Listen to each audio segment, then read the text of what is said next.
Okay. Hello YouTube and welcome to my channel eddieinreadingland. My name is Eddie and today I'm bringing you a review and it's a book review, The Red Tarot by Christopher Marmolejo.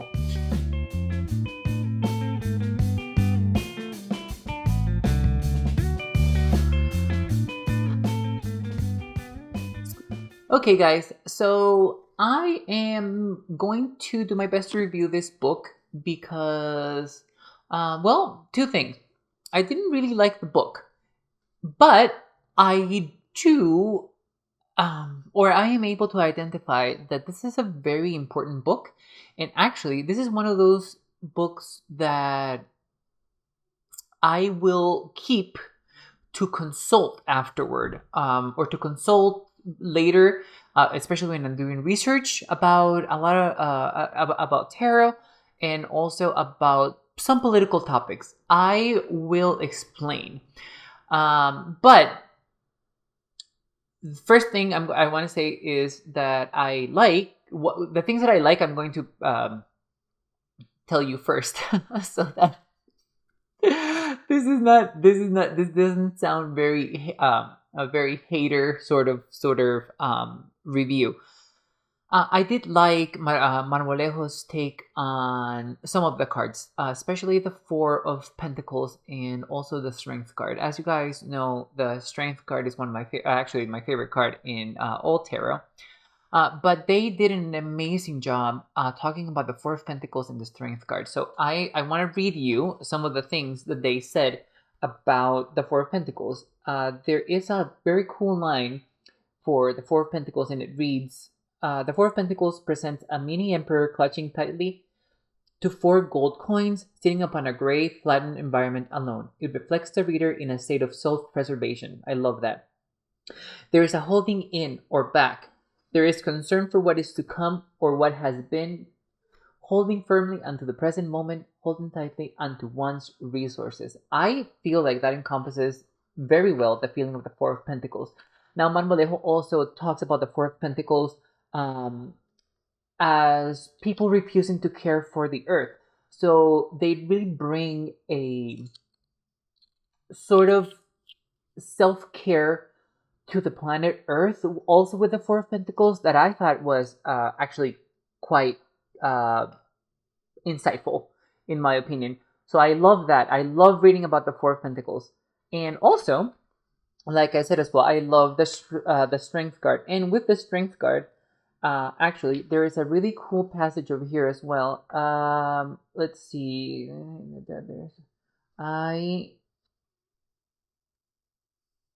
There it is. I found it. From the suffering endured emerges a compassionate witness with strength. And with it, I've learned to summon the power of my strongest emotions without being overwhelmed by my own nature. I feel like that also encompasses very well the Strength card, especially the Strength card, how Marmolejo has worked with the Strength card in the tarot card before. Mostly because I love the feeling of, or the meaning of the Lost card better than I do the Strength card from the Rider-Waite Smith. The Lost, there's a difference to me between the Strength and the Lost card. The Strength card deals with taming your inner beast, taming your inner wild nature, versus the Lost card. It's not taming, but accepting your wild nature and accepting your beast self. So there's a difference there that I like, and I believe that Marmolejo definitely encompass that feeling that I feel with the Lost card and the Strength card. Marmolejo does talk a bit more about morality with the Strength card as well, and I do get it because there is a good versus bad feeling to the Strength card. So I thought that was also very insightful. Now, with what Marmolejo has written, that is basically what I like in the book. I also feel like everybody should read this book, and when I say everybody, I mean everybody, not only tarot readers. well, maybe I'll just talk about that right now. Now, I know that the book is called Red Tarot, a decolonial guide to divinatory literacy. Marmolejo puts a lot of emphasis in literacy, in reading tarot, which is great. It's fine. I actually love that concept. But unfortunately, I did not like Marmolejo's writing, which is incredibly ironic because this is an academic text and it's written in academic language. This is not written in vernacular, guys. So this is a very dense, complex tome. So I know that there's going to be a lot of us who are going to need to take breaks due to the language of the book. I had to take breaks, not due to the language per se, but because I found, and I'm actually, I think I'm the exception to Marmolejo's writing, because I found that the writing was a bit pompous, it was ostentatious, and it was also romanticizing of language. Personally, I don't like romance at all, and especially something like language. It just it churns me the wrong way. I don't like that. There is a structure to language that I like, and there is a pattern that language flows with that I very much like. But when you romanticize, actually, this is probably going to sound silly, but when you romanticize something that is so precise, it just immediately detaches me from the interest that I have towards it. This is a very personal thing. You guys know that I'm aromantic. You guys know that I don't particularly feel any romance. I can identify it incredibly well because I don't like it on people, and in this case, books as well. So there's that. I did not like that type of writing. The other thing that I wanted to say about Marmolejo's writing is that it feels like a stream of consciousness in a nonfiction book. It almost reminds me of Virginia Woolf's writing, which is actually, people like Virginia Woolf. Most people like Virginia Woolf. So this may tell you a little about how this book flows, but it does feel like a stream of consciousness. There's a disorder to the book, and it's going to be very apparent when I show you the index a little later. But another criticism that I have for the book specifically, and I don't think this is actually Marmolejo's doing, or because this is, I believe, more an editing and a marketing thing. The book is called Red Tarot, and Marmolejo, they are using the tarot as a standpoint to bring up a lot of political subjects that involve minorities and the LGBTQ plus community. From now on, for the video, for the purposes of the video, I'll use the umbrella term queer, just so that I don't have to I keep saying all of those letters that we keep adding, guys. I know, we keep adding those letters, and I love it. I love it. There should be even more. But so just to be succinct with my video, I will use queer.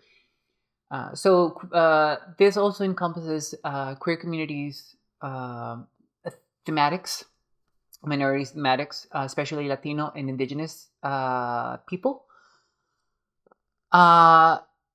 So my issue with that is the following. Not that I'm reading about any of this, because these are actually subjects that I read about all the time. I know that I'm not, I don't provide my political opinion on my channel at all, although you probably could very well surmise and come to the conclusion that I am actually a progressive. But as in any case, a lot of the things that I read in this book, I actually know firsthand. Because why? Because I'm a gay man. I am Latino. I'm an immigrant, and I have dealt with this and more. I'm not saying that Marmolejo's and my situation is the same.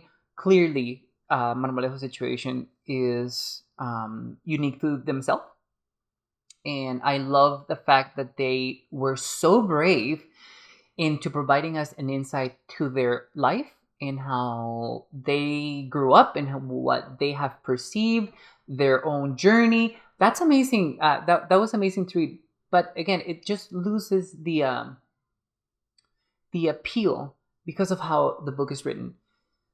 One of the things that I found very trying with the book is that it does feel a little angry, and with very good reason. I understand Marmolejo's anger and why it's being translated into the things that they're writing, and I do get that. I do get that a lot. So, but I haven't read a book in a while that I can perceive, I can feel that anger coming from it. So it was, I had to take breaks. I had to take breaks from that. So what I did was, and I actually read this book for the better part of last year, and I'm just reviewing until now because I knew that I wasn't going to be able to do it a lot of justice with how I was feeling about the book. One of the things as well that I critique from the book is the fact that it's not really about tarot. It's about the decolonialization of the tarot. But I thought that I was gonna get a book where there was gonna be a comparison between the Rider-Waite-Smith depiction of the card with current themes that the book actually explores, and that wasn't it. There's very few use of symbolism from the tarot. There's also instances where Marmolejo is actually using one of the meanings of the card to write an essay. For example, for the Justice card, it's basically, the Justice card is literally a critique on the justice system in the United States, which is great, but doesn't really has anything to do with Justice the tarot card. It was more Justice the system. So I think I actually know. I know the reason why I feel so uneased by this. It's because I feel like I was betrayed. I feel like I was getting something. I feel like I was going to read something that I didn't get, which is unfortunate because I thought that decolonializing the symbolism of the tarot would have been a much more fascinating read than what this is. So there's that. And I mean that's just what I'm going to say. Marmolejo does go into race, gender, sexuality, and how society treats the other. And I thought that was actually pretty cool. Again, they do it in a very dense and very complex sort of way. Okay, so that's the other thing. I feel like most people are going to start reading this book and they're going to put it down because it is just so dense and the language is just so academic that I feel like it's going to deter most people from doing exactly what Marmolejo wants to do. They want to school us. They want to teach us a lesson. They want to make us aware of something. So I do have Marmolejo's. Here you go. Their aim is as follows, and I'm reading from what they have written. Marmolejo says, "My aim with Red Tarot is to present a needed pedagogical structure that provides a multivalent method of inquiry and analysis that exposes, critiques, and disrupts colonial dominator consciousness." Now, are they successful in doing this? Yes, they are. The issue that I have is that most people won't understand the message that they're trying to impart while they're reading this. So that's where I have a problem with. This should be written in vernacular, and this should be available to everyone, so that everybody is able to understand what the hell Marmolejo is saying. But did he accomplish? I'm sorry, guys. Marmolejo uses they, them pronouns. Did they accomplish their aim? Yes, they did. But I feel like it should be better. It should be more in vernacular than anything else. But as in any case, I was going to show you as well. I said that I was going to show you something, guys, and I will. The other thing that I did not like about this book is the numerological structure. So Marmolejo,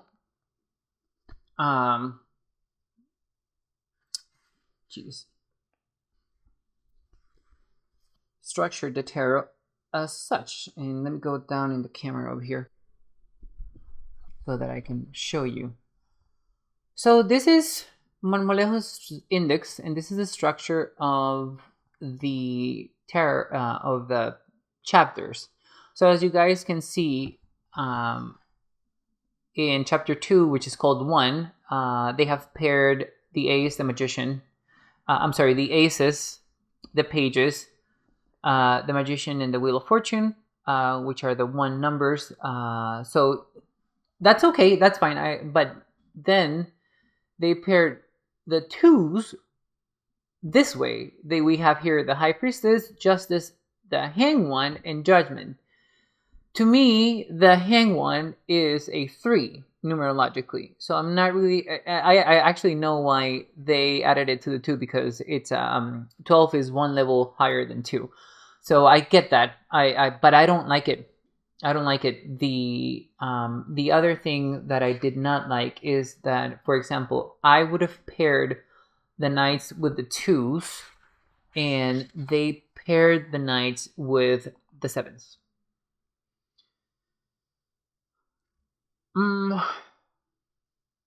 Yeah, I just don't like that. I feel like it's a better energy for the 2s with the knights, because the knights are exploring. They are the investigators. The knights are the people who move, right? They are the ones who go and do something. They're the ones that take action. So I don't know. And then they also paired in chapter 10 the world with the fool. I can see the correlation between the world and the fool. I do see the similarities, but numerologically they're not. The fool exists outside of numerology because the fool is 0, right? Or at least in my opinion. But again, I just did not like the structure. But there it is. And the last thing that I wanted to let you guys know is that Marmolejo's insight as to what they were doing is as follows. They called it the red reading. Red reading fosters a perceptual disposition that delves into disorderly ways of knowing. I actually like that phrase a lot, because disorderly ways of knowing is sort of like a focused and an organized chaos. Absorbing information or intelligence doesn't involve one single process. We're able to absorb information through different means: by reading, by listening, from experience, by experimenting. So I really like that phrase. There are some nuggets of wisdom in this book. Yes, of course. Like any other book, I hope. actually. But I think that this book would have been a lot better if, well, first of all, if it was written in vernacular, and second of all, if it was targeted for other people other than just us tarot readers, because this is an important book that I think needs to be out there for more people to read, but it does has to be written so that more people will be able to absorb it better. And I think that's all that I'm going to say about this. I hope, and by the way, I'm going to leave a review by the wonderful Benabel Wen in the description down below, so you guys can read a review of this book that actually that somebody actually liked. Because while I was doing research to make this video, I did read Benabel's review of the book, and she does more than adequate and amazing job with reviewing the book, and she actually did like the book, although I do have to say that we both agree that the book is actually very dense and very complex to read.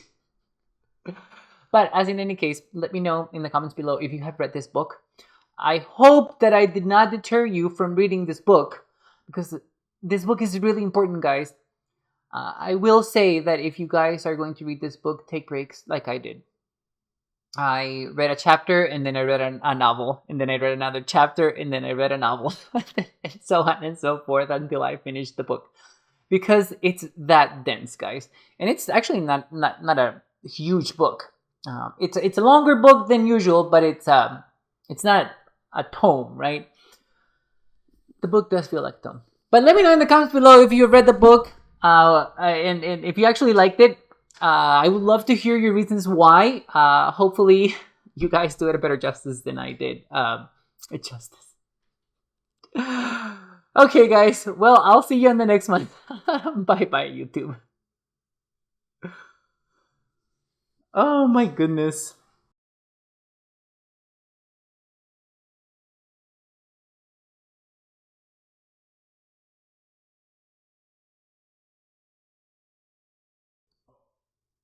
For the red tarot. Well, no, I shouldn't be smiling for the red tarot. I'm gonna be like this. My thumbnail is gonna be a little serious. I'm always handsome. I'm always hot. I'm always sexy.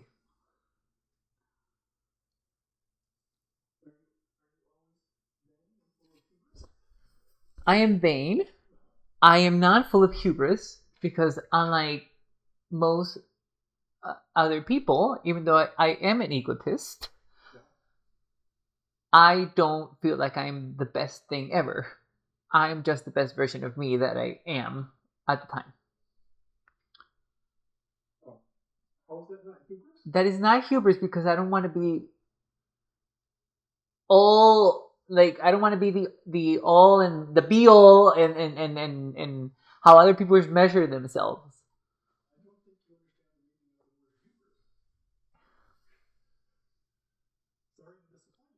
I do understand I do understand the meaning of the word hubris, because you see it all the time when people compare themselves to God or to another god or goddess. That's hubris. That is hubris. Well, it is, but it's only one kind of hubris. Jeez, I don't need to look it up later.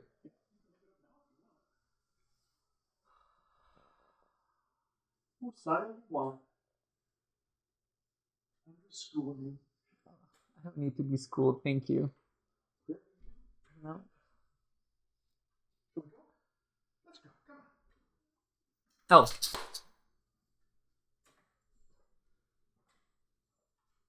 Where's my water? Oh my god, so I didn't bring my water.